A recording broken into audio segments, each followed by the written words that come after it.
আল্লাহর হাবিব বলেন, কিয়ামতের কঠিন ময়দানে যেদিন সূর্যটা মাথার উপর চলে আসবে, জমিনটা যেদিন তামাক হয়ে যাবে, একজন আরেকজনকে চিনবে না। সন্তান বাবাকে চিনবে না, বাবা সন্তানকে চিনবে না, স্ত্রী স্বামীকে চিনবে না, স্বামী স্ত্রীকে চিনবে না।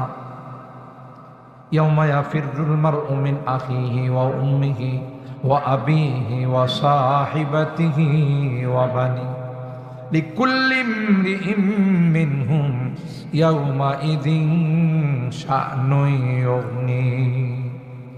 কেউ কাউকে আপন বলে পরিচয় দিবে না। বুখারী শরীফের মধ্যে আসে, সূর্যের তাপে মাথার মগজগুলো নাক দিয়া বের হবে, চোখ দিয়া বের হবে, কান দিয়া বের হবে। আল্লাহু আকবার। আর একটু জোরে বলেন আল্লাহু আকবার।